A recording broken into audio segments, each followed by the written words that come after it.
Everyone, welcome back to a new post today. Let's look at the most important topics that you need to keep track for the upcoming UPSC Civil Services Examination Prelims 2025 with regard to March 26th and 27th. So the very first is about Music Academy of Madras announcing a award, the highest award for Carnatic music, to R.K. Sriram Kumar. The prestigious Sangeeta Kalanidhi Award of 2025 was given to him, recognizing his contributions in Carnatic music, particularly his knowledge of the Dikshitar's composition. And Sangeeta Kalanidhi is the highest honor in Carnatic music. The recipient is a violinist. It is given by the Music Academy of Madras in Fine Arts, and it is given annually. Apart from that, the Nritya Kalanidhi Award was given to Urmila Satyanarayana for Bharatnatyam. And coming on to the next is now India is imposing anti-dumping duty on many goods coming from China. So what exactly is dumping? Dumping occurs when the company exports a product that is whose price is lower than the price it normally charges in its home market, or the price is lower than the cost of production, or also the price is lower in the international market as well. These duties are designed to counteract the negative effects of dumping, that is the dumping or exporting of cheaper goods, which put up a challenge to the homegrown producers of the same good. Anti-dumping is a tariff imposed on imported goods sold at a price that are very low from the normal value in the international markets, and it is aimed to protect the domestic industries from unfair competition and also the negative effects of dumping as well. Bharat Container Line now is going to be developed. So it is a fleet of vessels and ships. India plans to launch this Bharat Container Line to reduce reliance on foreign vessels and boost overseas trade. The initiative will start with 100 container vessels focusing on key trade routes. A rupees 25,000 crore maritime development fund that will support shipbuilding and infrastructure development is being planned. The government aims to strengthen the domestic shipbuilding industry and also to enhance global trade reach as well.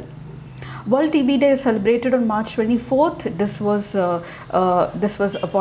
was chosen to be the World TB Day in 1882 when Robert Koch announced his discovery of Mycobacterium tuberculosis, the bacillus that causes tuberculosis. World TB Day is to educate the public to eradicate TB, and India aims to eradicate TB by 2025 through its TB Mukt Bharat Abhiyan.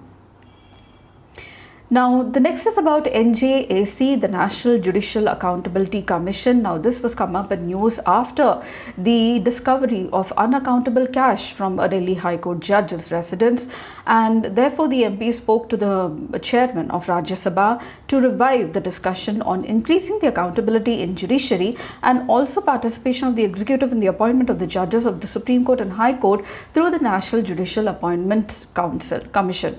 Now, this was brought up through the 99th Amendment Act. However, it was scrapped in 2015, saying that the commission interferes with the independence of judiciary and it violates the basic structure of the Constitution.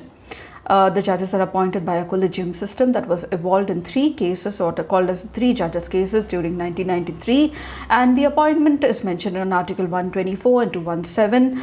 The National Judicial Accountability Commission, the National Judicial Appointments Commission Act 2014, which was brought about by 99th Constitution Amendment Act by amending Article 124 and 217, sought to replace the collegium system, and it comprised the commission would be a constitutional body. It is not now presently. It would replace the collegium system, and its composition would be the Chief Justice as the ex officio chairman, 2 senior most Supreme Court judges as ex officio members, the Union Minister of Law and Justice as the ex officio member, 2 eminent persons from the civil society to be nominated by a committee comprising the CJI, that is the Chief Justice of India, the Prime Minister and the Leader of the Opposition in the Lok Sabha. One of the eminent persons would be nominated from the SC, ST and OBC or minorities, and even women as well. The NJAC, or the National Judicial Appointments Commission, the supporting legislation, empowered 2 members of the NJAC to veto a recommendation if they did not agree with it. And the law also said that the criteria of appointment would be including seniority and regional representation as well.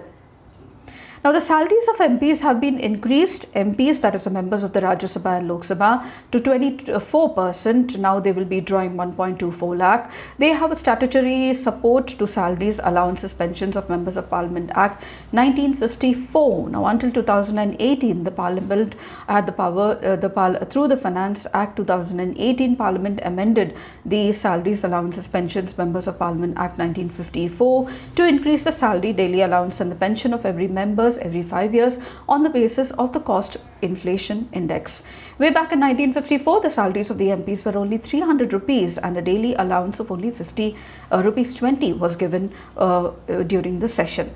And since then, through various amendments to the Act, not only the salary has been revised numerous times, now up to 20 times, but also the MPs have been granted several allowances and travel to maintenance of offices as well. So these are the most important topics I thought I should be tracking for you all with regard to March 26th and 27th. If you did, please do like, share and subscribe, and don't forget to comment at the end of the video. I shall see you in my next post. Until then, it's very happy learning.